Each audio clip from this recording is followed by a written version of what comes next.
Welcome to my kitchen. I am Bee from Thermomix, and I hope you'll join me today to see how simple it is to make a tomato base or red pesto. So if you're looking for this recipe, it's on cookidoo.com.au. Very easy to do. So let's get started. The first thing is to place a jug on the top of your bowl. Now I've gone ahead and I've done this step. You can actually see the oil inside there already. But pour that in. The scales automatically will pop up, and pour in 70 grams worth of extra virgin olive oil. Now what we'll do then is set that aside, and we're going to then grate some Parmesan cheese. Now I have a little bit extra of what it has requested. It says 40 grams worth, and I know I've got 80 grams. So I'm just going to put that in. And also I've added in there the garlic clove that we needed. Just a little hint and tip for those of you that don't have cheese, you can absolutely use some nutritional yeast instead. It's about 4 tablespoons worth at this point that you can add in. And then we're going to spin this up. This is speed 9 for 10 seconds. So I'll be back.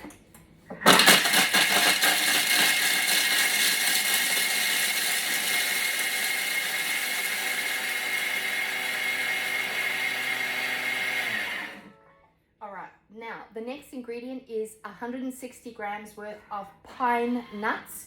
If you do not have pine nuts, it's not a problem. You can actually use cashew nuts. I have used almonds before, so if you're okay with having nuts, you can use that. If you want to make this nut-free, I have tried this with sunflower seeds before, and it's actually worked okay. So if you want to avoid nuts altogether, you just do that. So 160. All right, it's nearly finished. I might as well pop that in. I did add extra cheese anyway, so. All right, then 100 grams of your sun-dried tomatoes in oil. Make sure you've drained that out, so 100 grams. And then you're going to mix this up. So just chop that up. 10 seconds on speed number 5.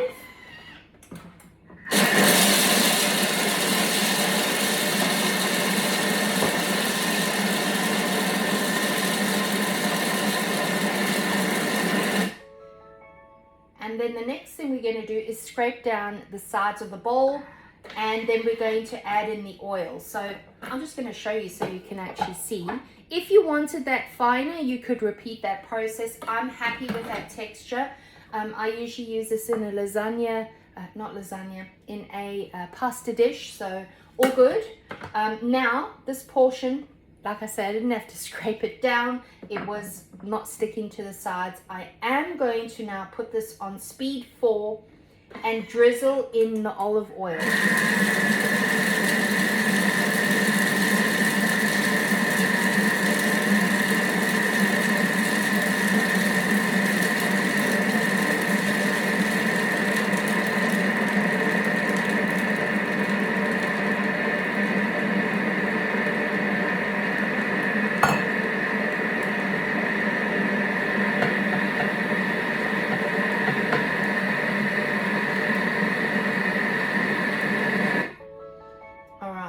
And then it basically says that that can be transferred into a container, a glass container or a plastic container. Make sure that you sterilize this in your machine. I do have a video on that. I'll have to remember if I've actually downloaded that or not, but it's basically some water in with a varoma on top. Boil that for 20 minutes on varoma, lid on top, and that will put them upside down. That will clean them out. Basically what you want to do is then put that in your fridge until you're ready to have it. A really good staple to have even in your freezer, that you can pop out of the ice containers, or I should say the ice cubes, and it is great for some flavors in your pasta dishes. Really good to have as a backup. I usually will make this and put it in my freezer so that I have that ready and waiting to go. For myself, also what I usually do is add in some oil on the top of it, just about 1/2 centimeter, if I know that I am going to be using it maybe in a day or two's time, just so I'm cooking ahead and getting prepared. So I'll just show you the end result of this so you can see it is much better than buying a bottle worth at the store, and you know exactly what goes inside of it. So red pesto, how good is that?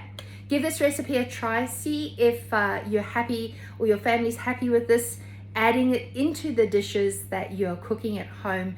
Let me know if this is perhaps a favorite in your house as well. I'd love to know. If I can help you with the Thermomix, get one on your kitchen counter, or perhaps you have one and you need a little bit of help, let me know. I'm always happy to assist you. I am B from Thermitucker. Join me again for another video. Do take care. Cheerio.